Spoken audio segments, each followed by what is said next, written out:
Salutations, people! Welcome to Page 3 Killers, Murders That Went Unnoticed, a podcast where we dive into the murder cases that went unnoticed by our nation's newspapers. Hi, Shay. Hi, John. Hello, everyone. Hi, guys. Welcome back. Welcome to Page 3 Killers, Murders That Went Unnoticed, Season 2, Episode 20. Yes. And we are going from Ireland to England for this episode. So exciting. It's going to be a good one, I promise. We got a little bit more notes, so it'll be a little bit of a longer episode than we did last week. Or the last 2 weeks, I should say. We did kind of short episodes. So this week, though, we are going to be doing probably a full hour. We are going to be talking about a case that I found really interesting. I was just trying to find some murder cases in England for some of our English listeners. And I found this one here that was kind of interesting. It has some ties to the occult kind of thing. That I don't necessarily believe because just because of the location of where it happened is specifically why. But this is a particularly brutal murder. Okay? Okay. So before we get into our topic, we got a couple of shout outs to give.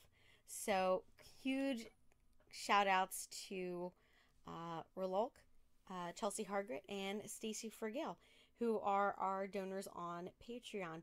Thank you guys so much for taking the time to donate to the podcast on Patreon. And if you guys out there want to help support the podcast, you can hit us up on Patreon. The link will be in the bio. But if you can't, just remember to like, share, and subscribe. It's free. Yeah. So, our topic this week, we are going to be talking about the murder of Charles Walton.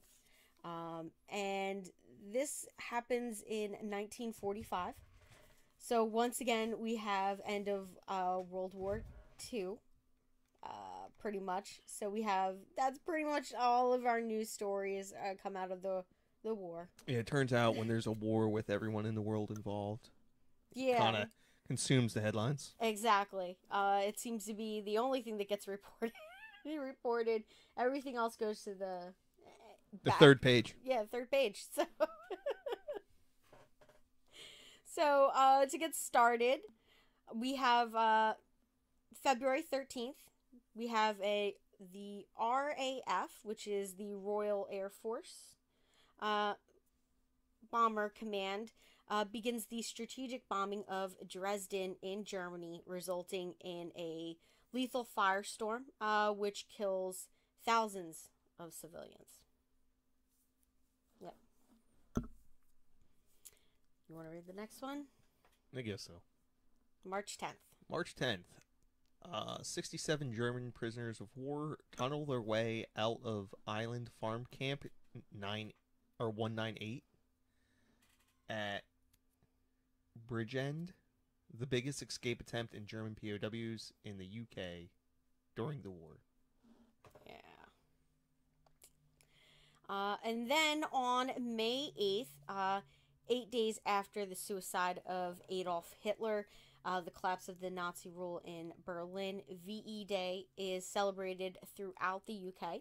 Prime Minister Winston Churchill makes a victory speech and appears on the balcony of Buckingham Palace with George the Fifth? That's sixth. The sixth. George the Sixth. Queen Elizabeth and Princess Elizabeth and Margaret. Yep. So, huge parties throughout the city that day. Didn't take long after they started bombing Dresden. Yeah. Dresden was sort of like the final death punch to... Yeah, Berlin wasn't particularly well guarded at the time. Hitler's top officials had basically abandoned him. Yeah. So Dresden was really the last straw. Yep. So that is the end of our regular news. So we just have a couple of seedy side, two things. So we have on April 15th, British troops liberate the Bergen-Belsen concentration camp. Richard Dimbley, reports on it for the BBC. And then on November 28th, we have the British fascist John Amory pleads guilty to treason and is immediately sentenced to hanging. So I did just look up this guy really quick, babe, because I was like, oh, who is this guy? John Amory? Yeah. And I was like, this guy seems interesting. And he kind of was. He basically, he grew up in a pretty affluent family, like, and his brother went on to be an MP. Like, it was kind of crazy. But yeah, so he basically started up this group of, like, communists, anti-communists. And,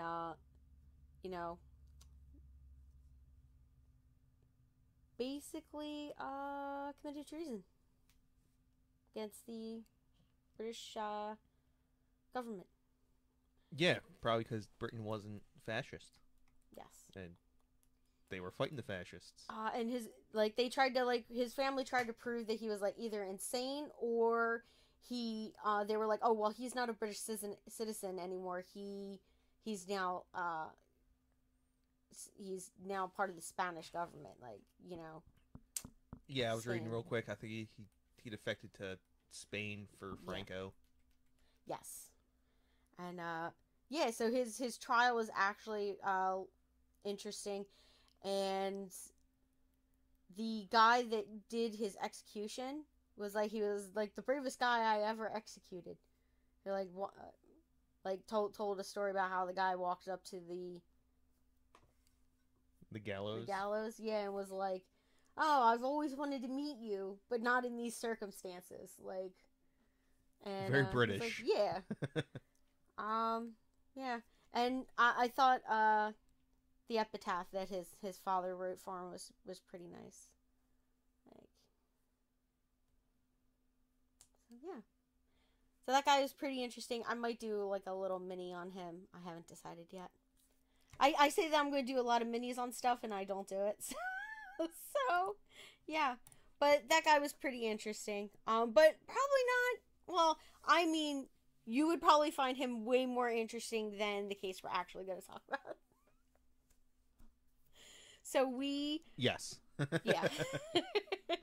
So we're going to now talk about Charles Walton, who was born on May 12th, 1870, to Charles and Emma Walton. Now, he was an agricultural worker, and he lived in Lower Quinton all his life. Now, he was a widower. He shared a small cottage. I'm not going to give the address, but it is in Lower Quinton, with his 33-year-old niece, Edith Isabel Walton, who he had adopted 30 years previously upon the death of her mother. This sounds like a good guy. Yeah, I know. Like, for all, don't know, but yeah. Now, he was described as a bit of a loner. He did not socialize a lot with his neighbors, but he was not disliked. So he just kept his distance from people. He didn't get attached to people, didn't make friends with people, but he was friendly enough with his neighbors and all that, Those are my favorite kind of neighbors. Yeah. The ones I don't know about. Yeah, except for the crazy lady across the street. Well, but I know about her, which is why I don't like her. If I didn't know about her, she'd be the best neighbor ever. I know. Now, he was known to walk with like a walking stick because he had arthritic joints, pretty much. However, he did do like casual farm work wherever he could find it. For like the previous 9 months, he had been working for a local farmer named Alfred Potter. Now, Edith... Any relation to Harry? No. No relation to Harry Potter. That we know of. That we know. I gotta ask. So, Edith had lived with Charles since she was about 3 years old. Now, although her father was still alive at the time, living in Stratford. Now, Walton had occupied his college since World War I, and his wife had died on December 9th of 1927. Now, on the February 14th, 1945, Charles Walton left his home with his pitchfork, a slash hook, and a double-edged pruning implement with a sharpened straight edge on it on one side and a concave cutting edge on the other.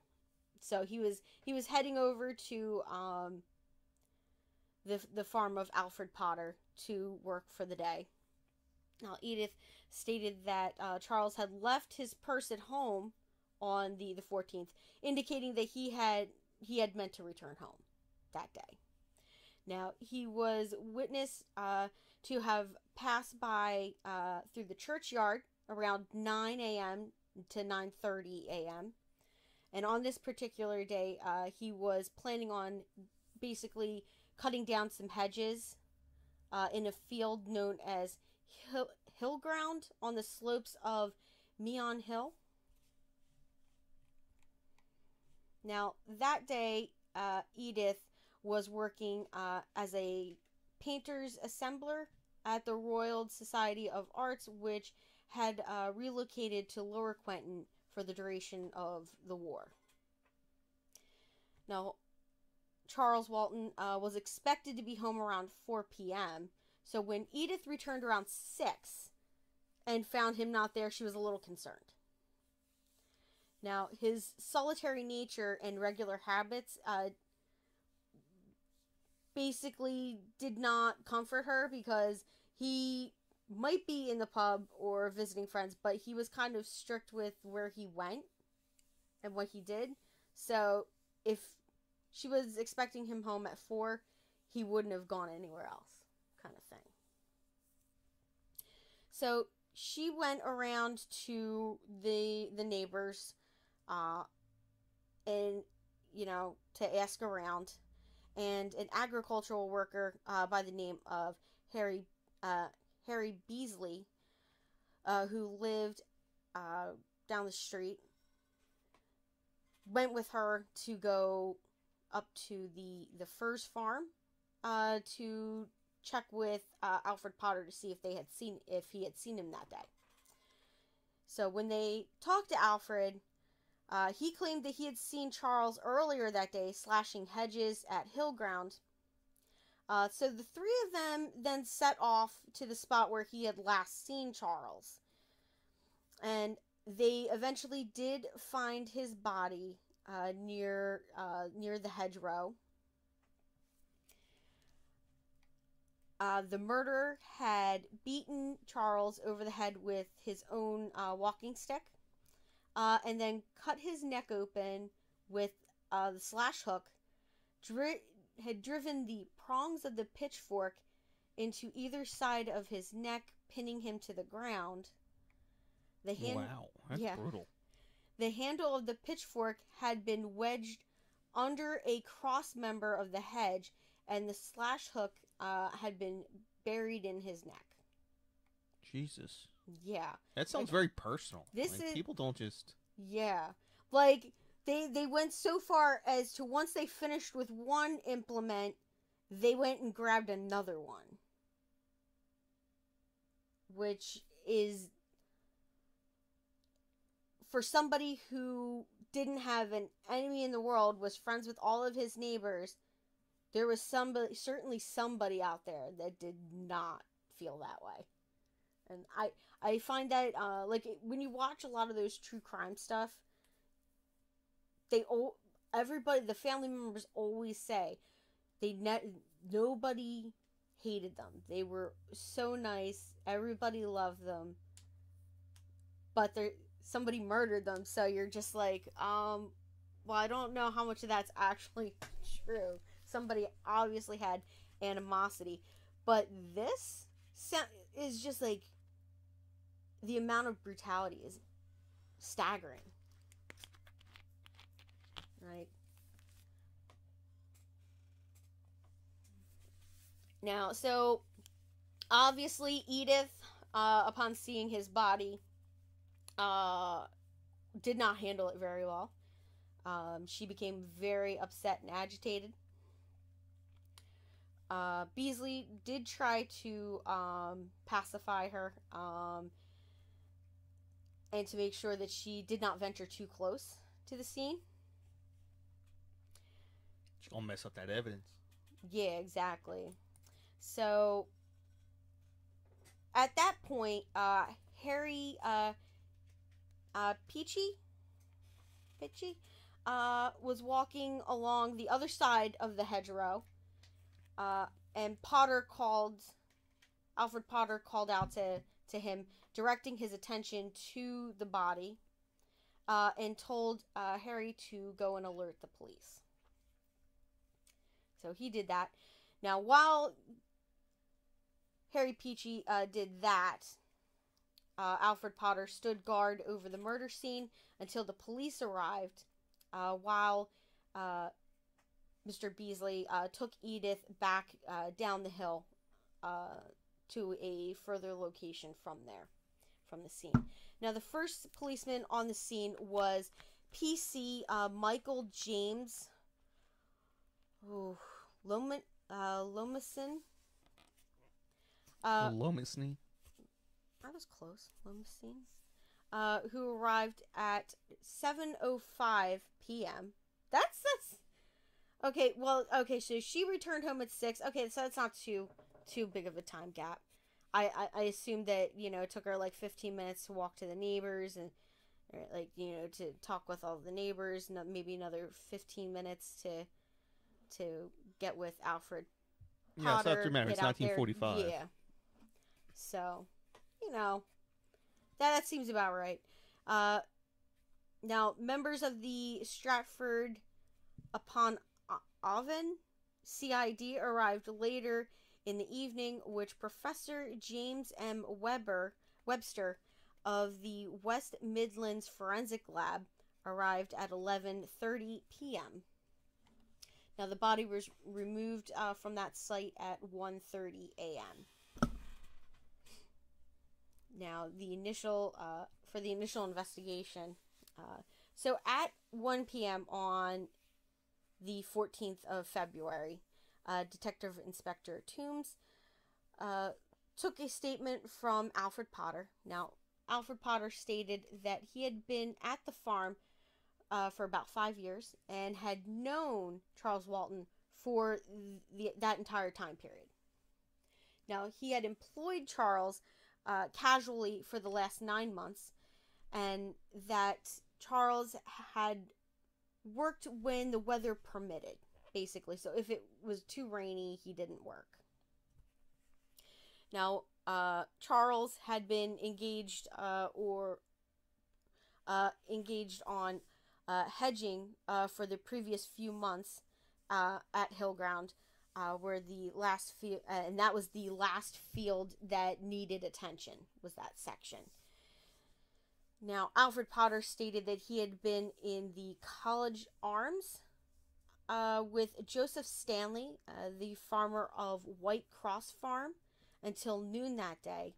Now, he had gone straight across to a small field adjoining Hillground, and saw Charles working on a section that was about 500 to 600 yards away. Now, he said he had noticed Charles Walton had about 6 to 10 yards of hedge left to cut, and that when he found his body later that day, about 4 additional yards of hedge had been cut from the time that he had last seen him, which he believes is about half an hour's worth of work. Now, Potter stated that he had he knew that it was Charles Walton's habit to stop for lunch around 11 a.m. and that he would then work continuously until 4 p.m. Now, he described Charles Walton as an inoffensive type of man who, but one who would speak his mind if necessary. Now, the decision to request assistance from the Metropolitan Police, which is known as Scotland Yard, just so you guys know, was made at an early stage in this investigation. So the Deputy Chief Constable of Warwickshire sent a message on the 15th of February, which stated, the Chief Constable has asked me to get the assistance of Scotland Yard to assist in a brutal case of murder that took place yesterday. The deceased is a man named Charles Walton, age 75, and he was killed with an instrument known as a slash hook. The murder was either committed by a madman or one of the Italian prisoners who was in a camp nearby. Well, I think he's getting a little ahead of himself. I know. Like, the assistance of an Italian interpreter would be necessary, I think. Dr. Webster stated deceased was killed between 1 and 2 p.m. yesterday. A medal which is missing from the body is being circulated. A metal watch is missing from the body and is being circulated. The details of the watch were passed on to pawnbrokers and jewelers, described as gents plain white metal pocket watch, snap case at back, white enamel front, enamel face with Edgar Jones Stratford on Vaughan here, and that was, I guess, inscribed on it with English numerals, and it was valued at 25. I'm guessing it was like 25 pounds, give or take. 10 years prior to his murder. That's a pretty nice watch. Yeah. I don't know what anything describing it means, but yeah. 25-pound watch in 1935 was probably pretty nice. Yeah. I think it was basically like silver case, metal with the face of the clock was white enamel. Is my guess, which is a pretty standard look for a pocket watch at that time. Like, not too fancy, but a nice piece that he doesn't seem like the guy who's walking around with the Gucci watch. Yeah, exactly. Now, on the 16th of February, Chief Inspector Robert Fabian and his partner, Detective Sergeant Albert Webb, arrived to assist in the investigation. Now, later that day, the Detective Sergeant Saunders of the Special Branch, who was fluent in Italian, arrived. Now, Alfred Potter quickly came under suspicion, though. Now, PC Lomacy,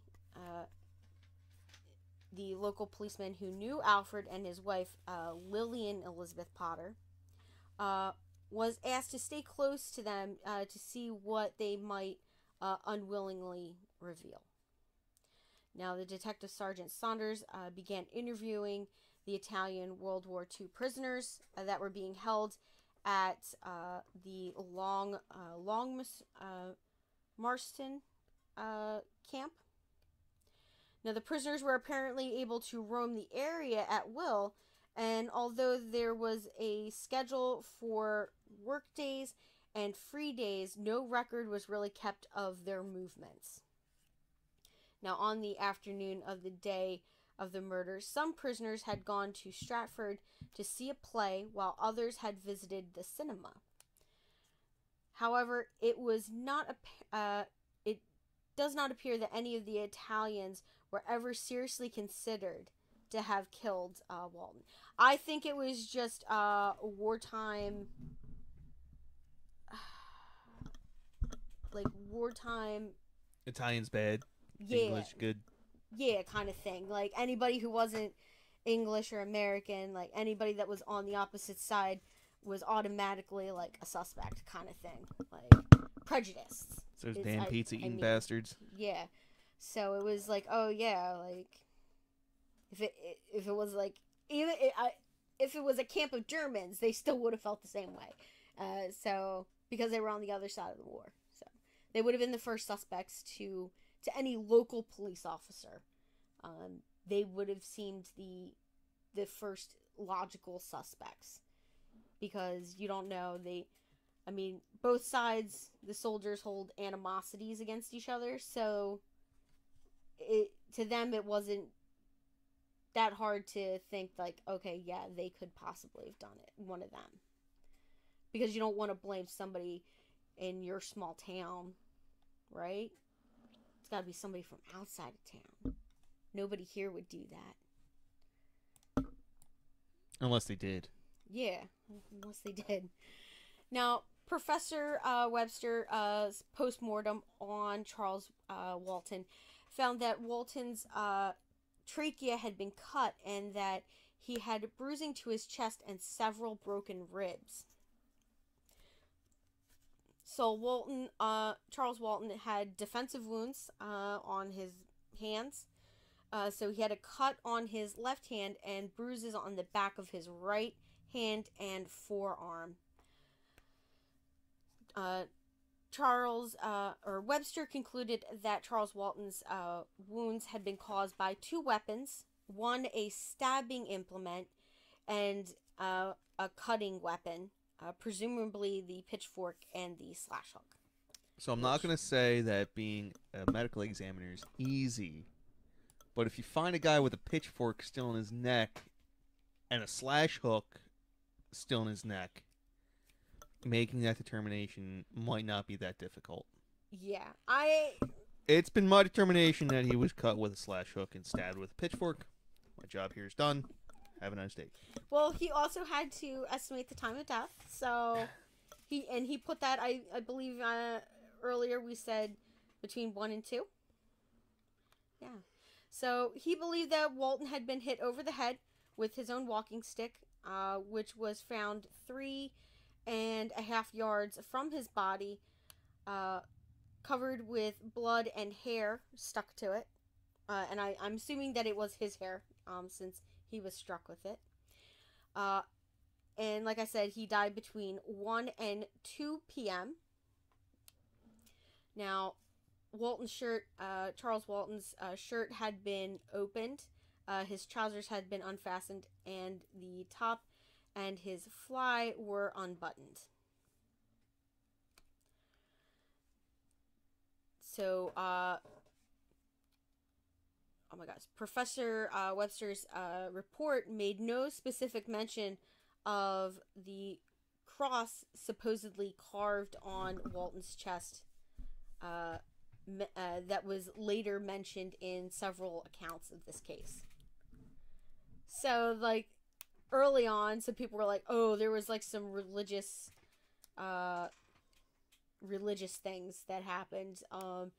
But I think that was added by somebody to, make the story more fantastical. I think the brutality of the murder itself should have been enough to do that, but yeah.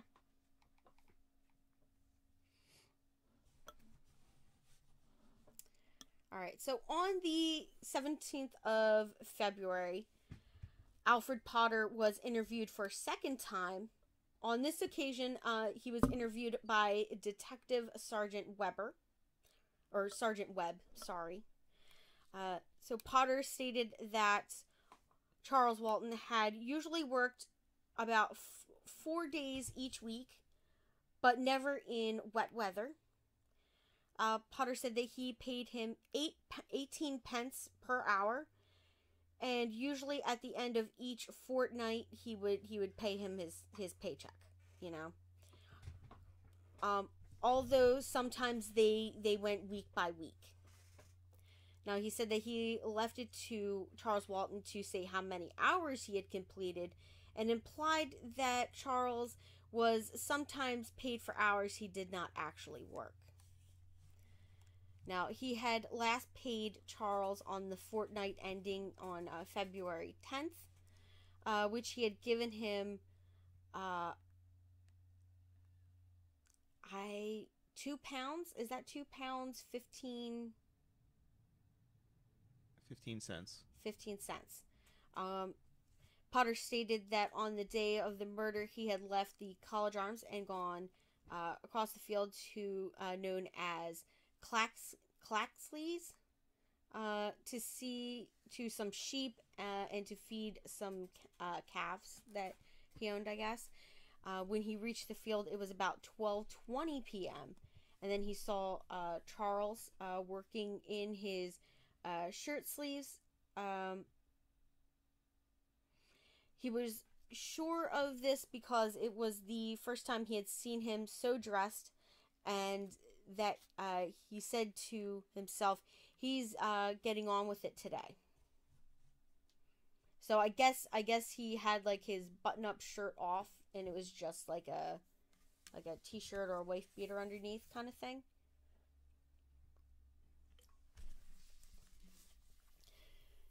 So Alfred Potter added that he would have gone over to see Charles were it not for the fact that he had a heifer in a ditch nearby that needed attention. Yeah. So he went straight home and arrived there at about 12:40 p.m. He said that he then went to attend to the cow that he had mentioned earlier. Now, on February 20th, P.C. Lomnesey was at the first farm and mentioned the fact that the police were still hoping to take fingerprints from the murder weapon. As this was Alfred Potter, at this Alfred Potter said that he had touched the handle of the slash hook and possibly the pitchfork when he first came across the body, although he claimed that he had already mentioned this to the police. So wasn't he the guy who stood there and quote-unquote guarded the body? Yes. Yeah, it's a little sus. Mm-hmm. Yeah. He said that he had handled the weapon in response to a comment from Harry Beasley that you'd better have a look to see to make sure that he is gone. Okay, so I don't understand why you would touch the murder weapon. Like, all you would have to do is check for a pulse, right? Or for a rising chest or eye movement. None of those three things require you to touch the murder weapon. So that's a little sus. Right? Yeah, I mean, the whole thing. Yeah. Now, Mrs. Potter had displayed considerable annoyance at this revelation, stating that the police were bound to suspect him if his prints were on the murder weapon. So Alfred Potter, meanwhile, told the police constable that the murder was, in quotations here, the work of the fascists from the camp. Now, a short time later, a serviceman came to the door and asked for Alfred Potter, who was in the yard. So P.C. Lomesey, or I'm just going to call him Lomesey. Okay. Recorded that Alfred Potter came in and said, the soldier just told me that the military police at the camp have caught an Italian coming out with a suit of clothes and detained him and sent for the civil police who came dashing out. They have taken him away and taken him away with them. At this, Potter Potter affected great glee, and his wife became almost hysterical with delight. And that's a quote from that PC, which is kind of ridiculous. Now, according to Inspector Fabian's initial report, Alfred Potter stated on February 23rd that after his visit to Caxley, he had come home. He had read the paper for 5 minutes and then had gone to help one of his workers. The worker was Charles Henry, a happy bachelor. Oh, okay, I get it. So it's Charles Henry Bachelor, and because his last name was Bachelor, he went by a nickname Happy Bachelor. Get it? I wonder if he was married. That would probably be funny. To pulp some mangolds for a few minutes. Now, subsequently, both men had gone to look at the church clock and saw that it was 1 p.m. This account was confirmed by Mrs. Potter, who stated that Alfred Potter had arrived home soon after 12:30 p.m. And he had read the newspaper for 5 minutes. Exactly 5 minutes? I feel like somebody's covering for somebody here, because I couldn't tell you exactly what I was doing at a certain time. Well, that's because you didn't kill anyone. Yeah. Now, he had then asked how long dinner would be, and she had replied, not long. On hearing this, Potter had gone to help Mr. Bachelor at about 12:40 p.m. and returned at 1:05 p.m. Now, Charles Henry Bachelor also confirmed that Potter had come to help him around 12:40 p.m. Now, on the 27th of February, Inspector Fabian asked that inquiries be made of the Stubbs and Bradstreet about any debts recorded against Alfred Potter or L.L. Potter and Co., the farms of Campden, Gloucestershire. Subsequently, it was confirmed that there was no such debts on their farm or whatever. So Inspector Fabian also asked for inquiries to be made at the Ministry of Agriculture and Fisheries about the result of a test wage investigation made on the 12th of January 1945 at Furze Farm by Inspector R.J. Elliott, who was apparently reluctant to reveal the information to Inspector Fabian without authorities from his headquarters getting involved. Now, again, in his initial crime report, Fabian recorded that the inquest into Charles Walton's death on March 20th, Potter had told the coroner that he had seen someone in shirt sleeves in his field at 12:30 and that they were stationary.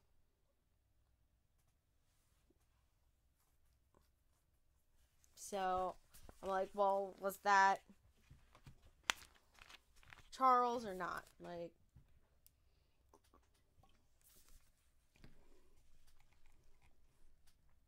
Now, Edith,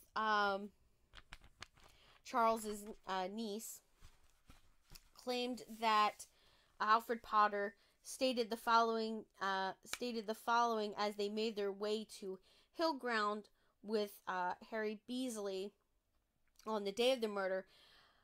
I have to do the milking on a Wednesday.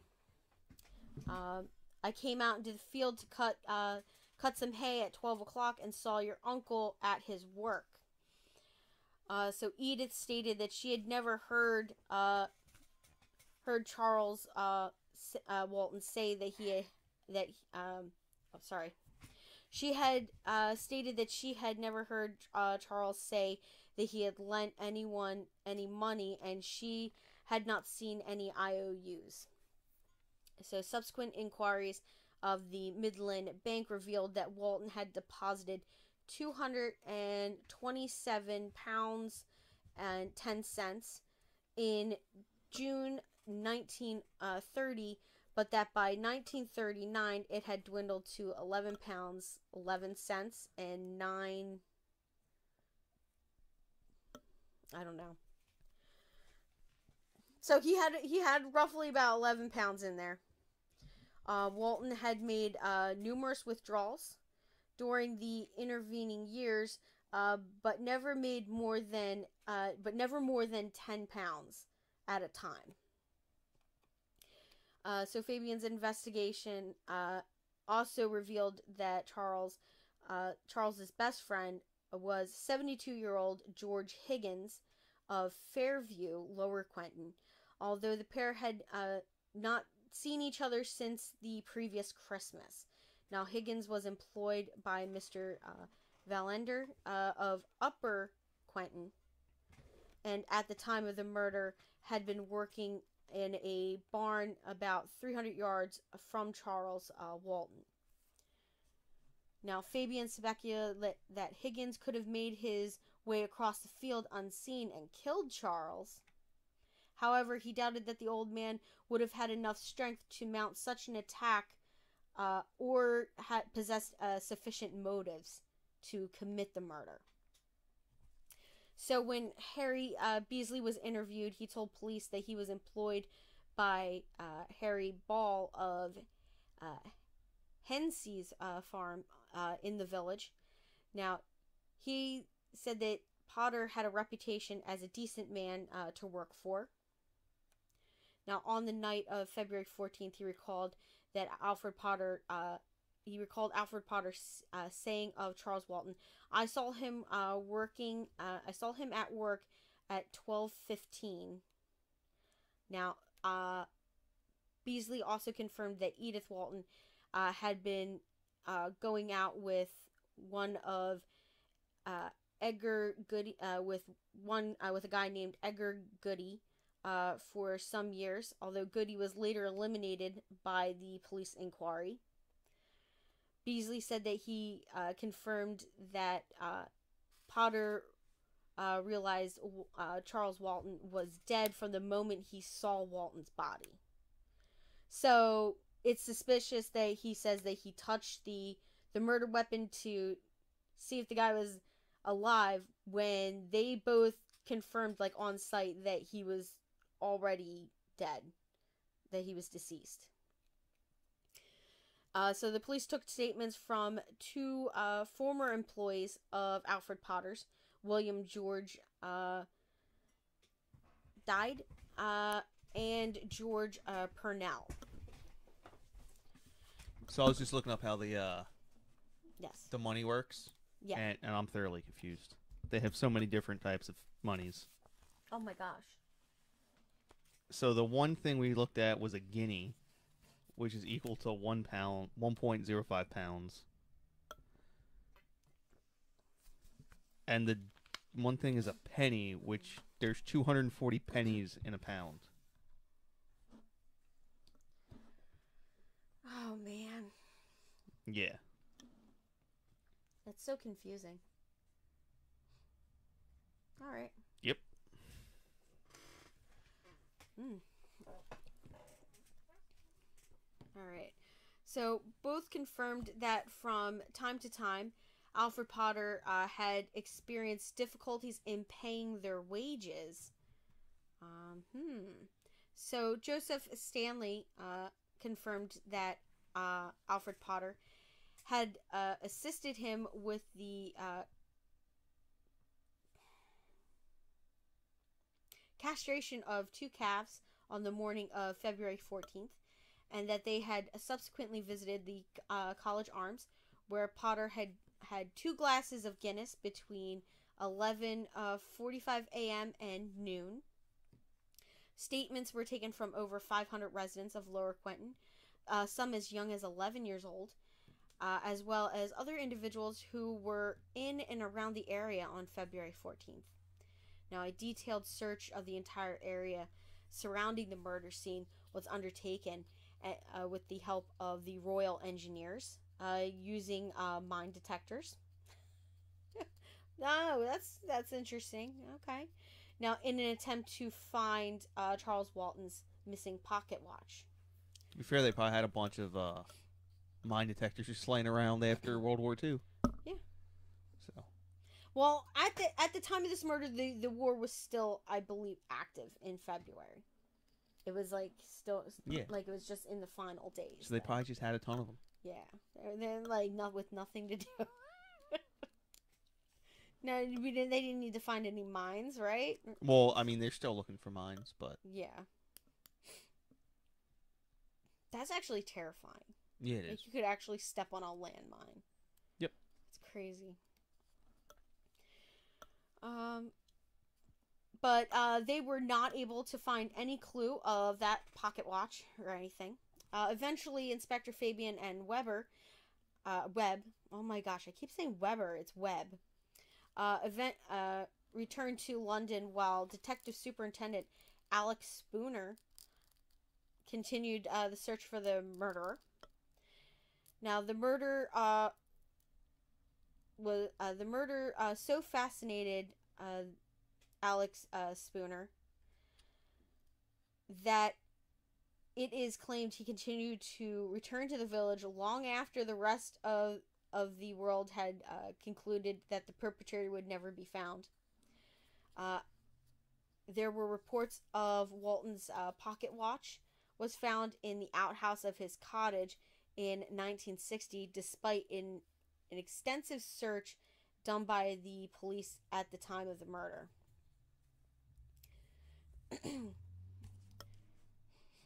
Now, at the time of the murder, Alfred Potter was 40 years old, and he managed the furs for L.L. Potter and Co., which was a company owned by his father.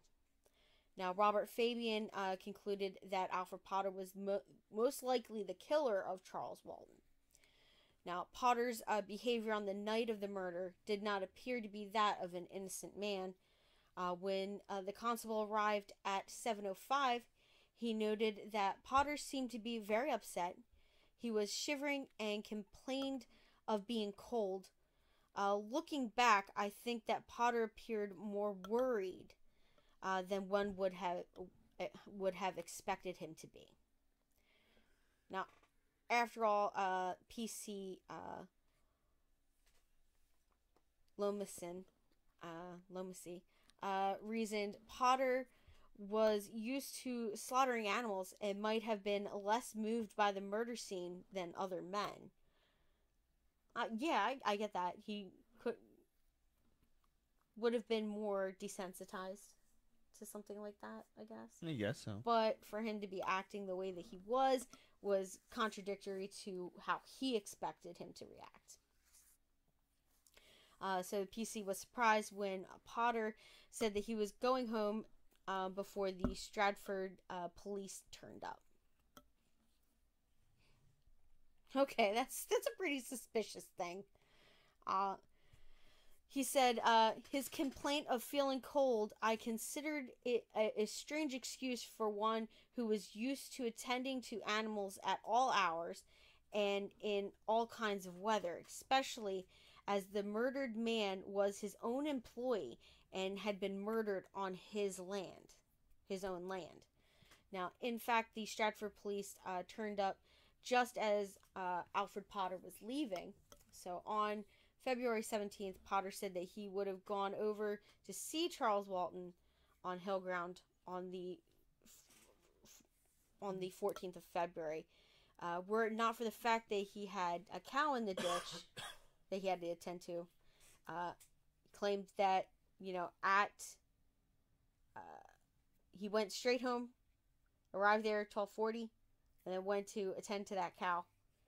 So basically, he was like, his story just doesn't add up, and then he changes it, Now, however, uh, they did find a cow was found to have drowned in Doomsday Ditch on the 13th of February and was not removed from the furs until 9:30 on the 14th of February. I'm guessing there's several cows that have found their way into said ditch.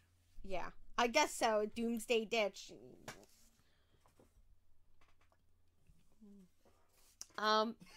And that cow was not removed from there until 3:30 p.m. on February 14th, which was almost 3 hours after Alfred Potter claimed to have gone to attend to that. Now, Potter's statement about the heifer was contradicted in his statement on the 23rd of February when he had gone home. Says he had gone home, read the paper, and then helped Charles Batchelor to pulp mangolds. What's a mangold? I do not know. You want to look it up? I guess. Tell everybody what a mangold is.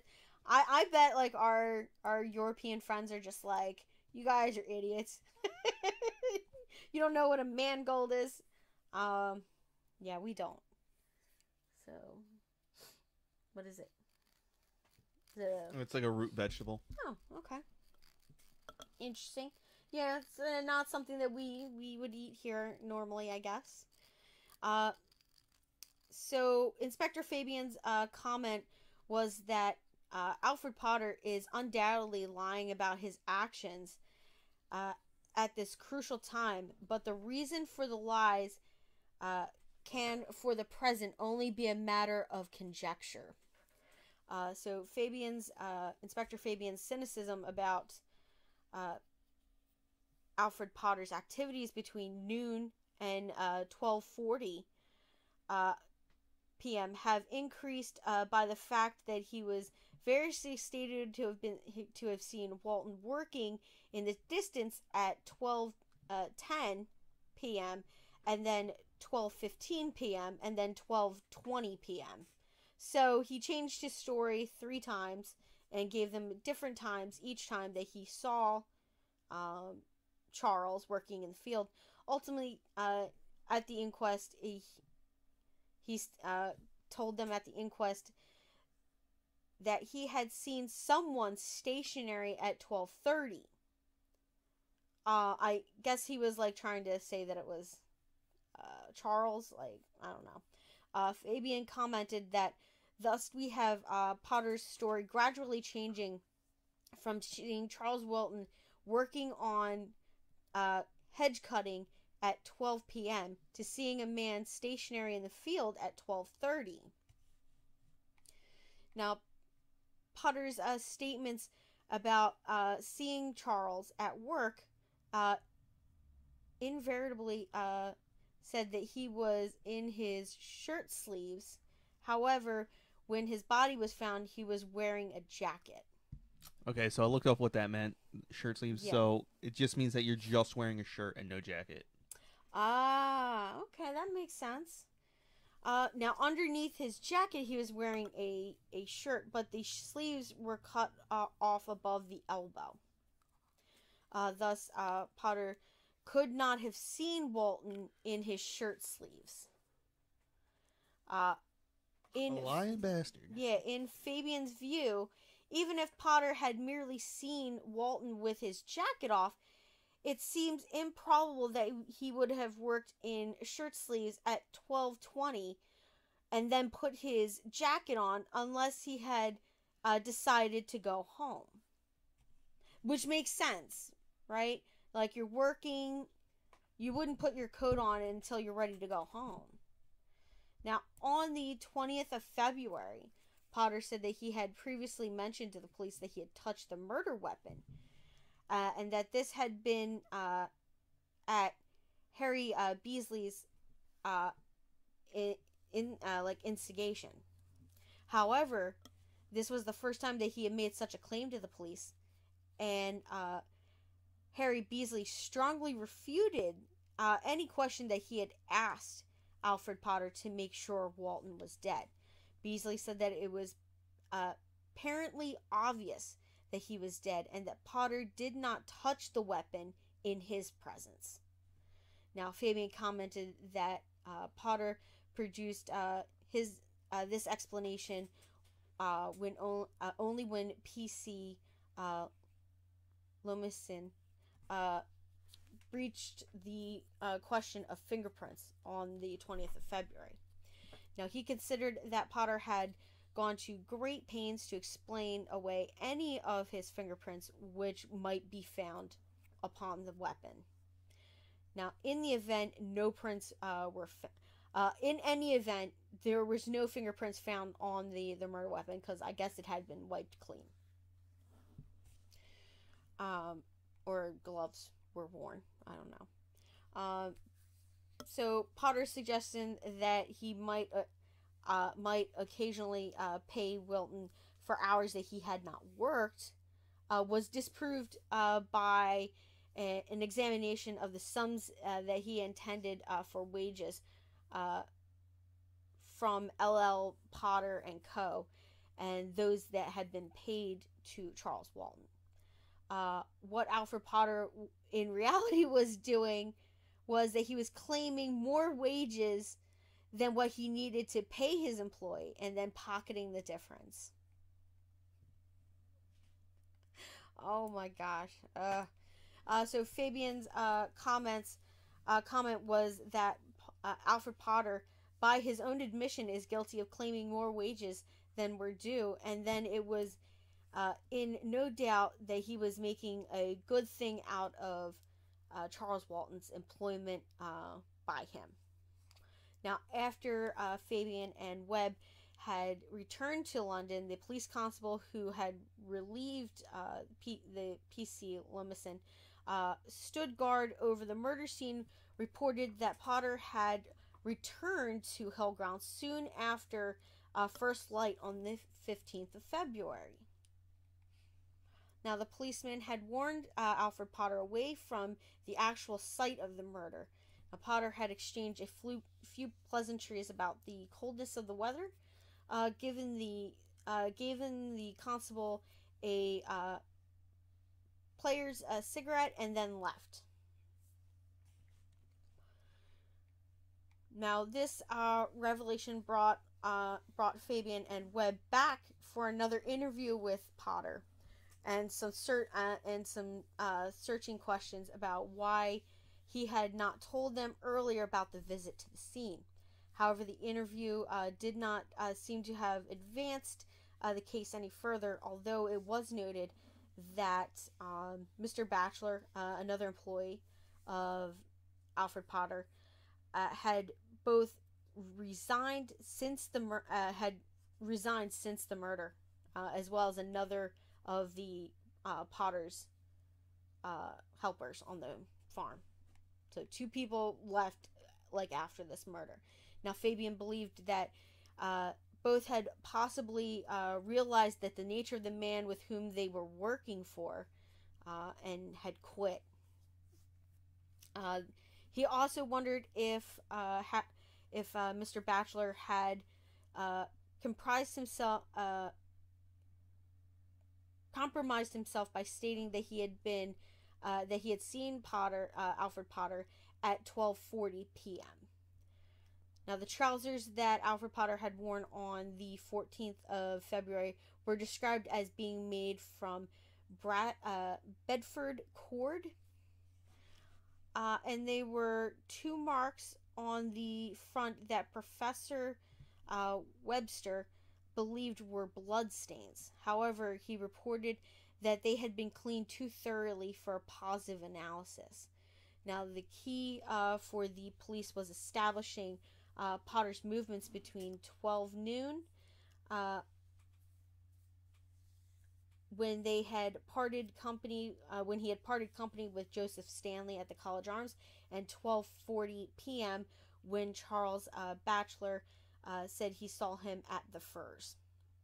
Now, despite Alfred Potter changing his story in various ways, Fabian concluded that there was no real evidence to connect him with the murder itself, and no reasonable motive can be found for his having committed it. Now, Inspector Fabian found that there was no evidence that Potter was violent or that he and Charles had ever had any arguments. Now, he described Alfred Potter as morose and sullen in his interviews. Yeah. He said that he was civil. Now, he wrote that Alfred Potter was unkempt and on the surface of dull-witted, although I am convinced he is far from that. So, he did say that he thought that he was putting on an act, basically. And, yeah, so he said Inspector Fabian also believed that, you know, he was smart.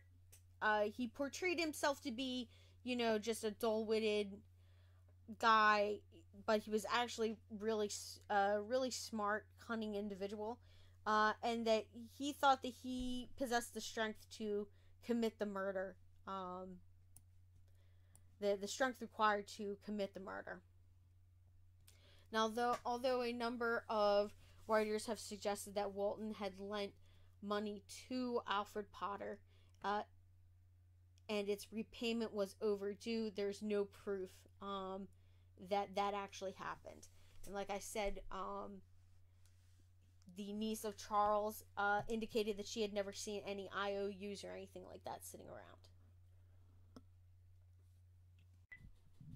Now, I know everybody's wondering where this occult stuff is about to come in. And this is it. So, apparently, 75 years earlier, around that area, there was a 80-year-old woman named Anne Tennant, who was murdered at around 8 o'clock in that area after she left her home to buy a loaf of bread. Now, on her way back, she had met some farm workers returning home from harvesting in the fields, and one of the group was a local man named James Henwood, and he had known Anne's family for many years. And so Henwood, he was basically, they called him simple-minded, so he was like, you know, mentally challenged? Yeah, mentally challenged. And he was known to like drinking, I guess, cider. Like, I don't know why that's important. Now, without warning, he apparently attacked Anne with a pitchfork, stabbing her in the leg and head. A local farmer named Taylor heard the commotion and ran to Anne's aid.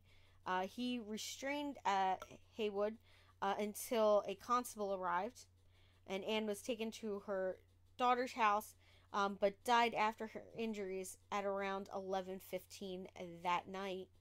Now, Henwood claimed that Anne was a witch, and that and that there were other witches in the village whom he intended to deal with the same way. Did they float like rocks? I don't know. I don't think he tried. I don't think he tested that.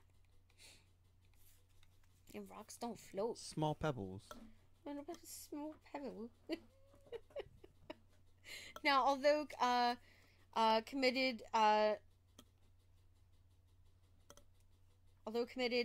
to trial for murder, he was found not guilty on the grounds of insanity and spent the rest of his life at Broadmoor Criminal Lunatic Asylum. Oh man, Broadmoor was terrible. That's like the worst place that he could have went. Oh, that's terrible. That is like one of the most terrible asylums that they had. That's shit. That's terrible. Oh. Now, he is recorded as dying there at the age of 59 in the first half of 1890. Now, on the 13th of February 1954, the eve of the 9th anniversary of Walton's murder, the Daily Mirror revisited the killing of Anne Tennant and alleged similarities between the events and the Walton and Charles Walton's murder. Now, the reports stated that police have found other links between the killings, but I am pledged not to reveal it, is what was stated in the article. Now, one possible explanation was that the police had discovered that Charles Walton and Anne Tennant were related. Oh, snap. Oh, snap. Now, Charles Walton had a first cousin twice removed named John Haynes. In December of 1867, John Haynes married Sarah Cook, who was first cousin once removed with Elizabeth Clifton, the wife of Joseph Tennant, and Tennant's eldest son. Now, alternatively, the police may have believed that there were closer connections. Charles Walton's great-grandparents were Thomas Walton and Anne Smith. Now, Anne Smith was Anne Tennant's maiden name, and she was born in 1794. Now, it's feasible that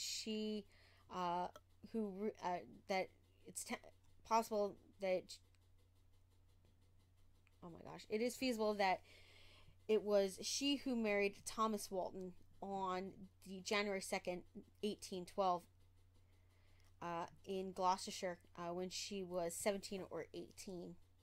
And she would have given birth to William Walton, the victim's grandfather, in 1814, and assuming that her husband subsequently died, would have married John Tennant in April of 1819 in Long Compton. So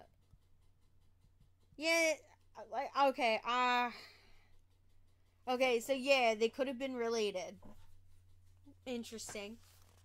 But all these names are very common names, like, for that time. It doesn't seem like you could have, 12 people named Charles or Anne, and have that same last name. It just seems a little too much.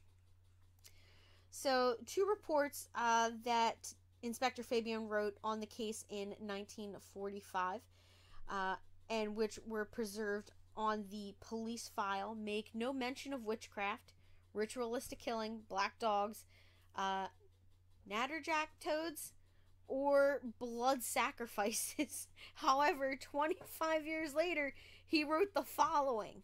Alright?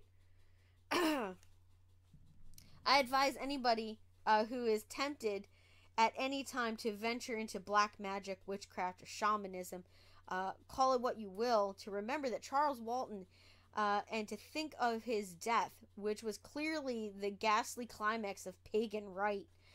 There is no stronger argument for keeping as far away as possible from the villains with their swords, incense, and mumbo jumbo.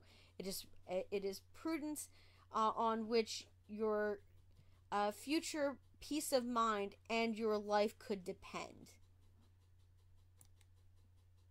So, listen, I think he was gearing up to write a book.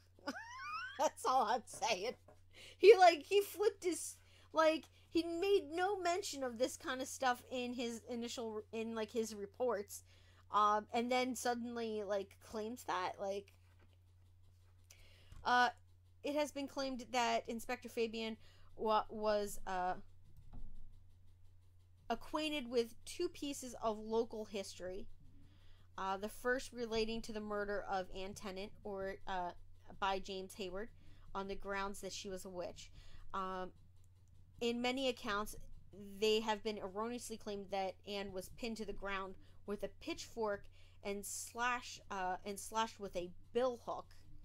Now, additionally, Detective Superintendent Alex Spooner, head of the Warwick CID, is said to have drawn Fabian's attention to a 1929 book entitled Folklore, Old Customs, and Superstitions in Shakespeare Land, written by the Reverend James Harvey Bloom, rector of Whitechurch, and father of author Ursula Bloom. Okay. Yeah.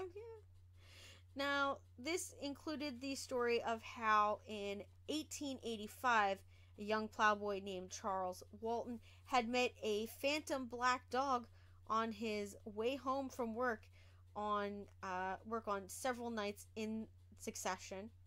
Now, on the last occasion, the dog had been accompanied by a headless woman. That night, Walton heard that his sister had died. So these are pretty much all like superstitious mumbo jumbo. All right.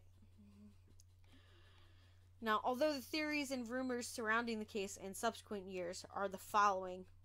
So the first one is it was claimed that the locals believed that Charles Walton was a witch whose powers were feared by some villagers. Two, it was claimed that he could cast an evil eye and kept natterjack toads as pets and used them to blight the crops and livestock of local farmers. Three, there was 2 examples of sites where the failure of the 1949 harvest and the death of Potter's heifer on the 13th of February. It is claimed that the alleged witchcraft led him to be murdered in a ritualistic manner, which involved his blood soaking into the ground to replenish the soil's fertility. That seems legit. I buy it. Oh my god. So local folklore held that the phantom black dog roaming the area was a harbinger of death. It was claimed that soon after Walton's murder, the black dog was found hanging from a tree close to the murder scene. There was no citation for this, so I'm gonna chalk that up as not real. Someone just made some shit up? Yeah. Inspector Fabian wrote that he encountered a black dog while walking at dusk in Meon Hill.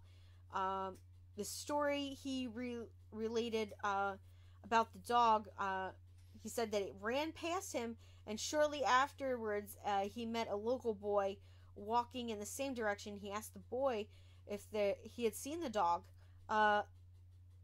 And when Fabian mentioned the animal's color, the boy turned a deathly pale and fled in the opposite direction. Yeah, okay. I think it's a little much. Dude. I'm not gonna say you're just talking out your butt, but I think you're talking out your butt. Alright. Yeah, so those were some of the myths surrounding it. It went in a little bit more into detail about some of the myths surrounding this. So we talked about Tennant. We talked about the black dog. Now, there's another myth that Charles Walton was murdered close to a druid stone circle, and that his murder was part of a ceremony performed by druids. Okay. Now, Fabian stated that one of the most memorable murder cases was this case in the village of Lower Quinton near the druid circle of the Whispering Knights.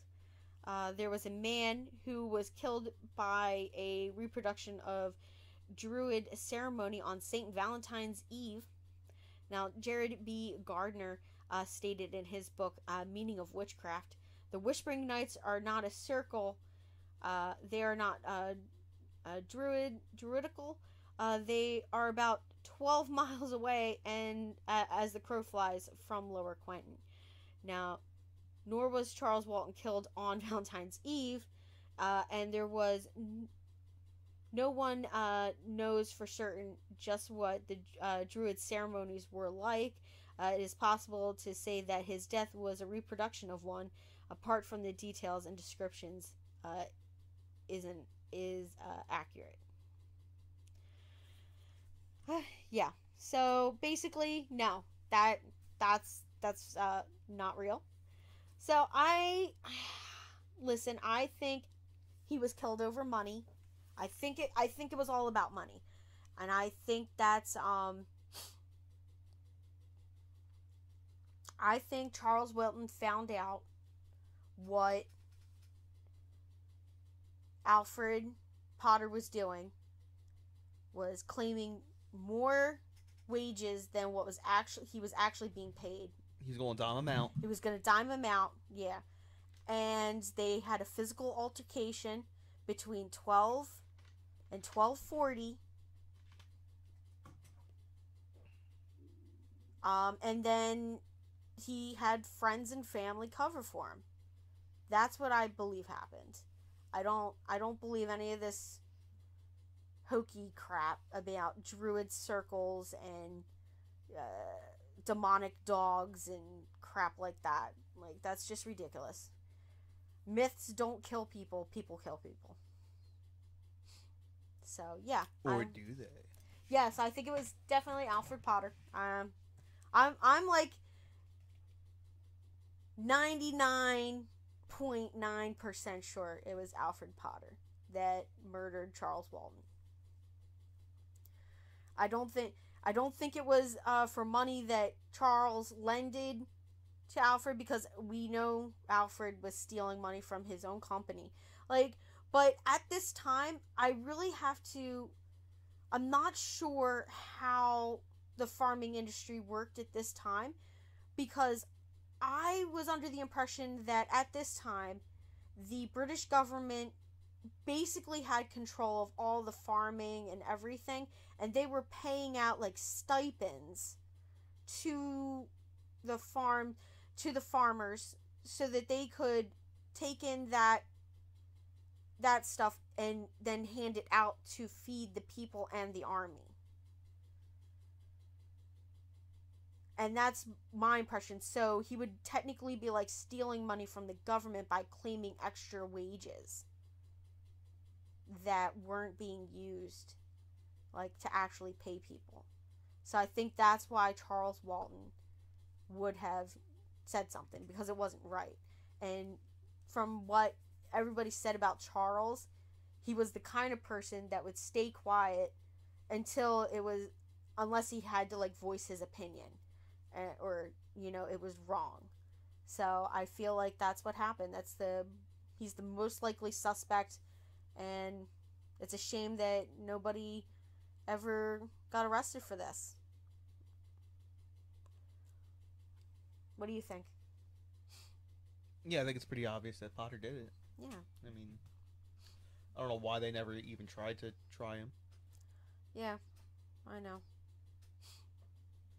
Yeah, so that is the murder of Charles Walton. I hope you guys found that interesting. There's a lot of stuff that you guys can look up on this guy. Like, sure, some of the occult side is interesting to, like, listen to as, like, campfire stories and, local lore and stuff like that. It's interesting. It's fun. But in actuality, I think it's a much simpler than that. Yeah. So we are going to close out this episode.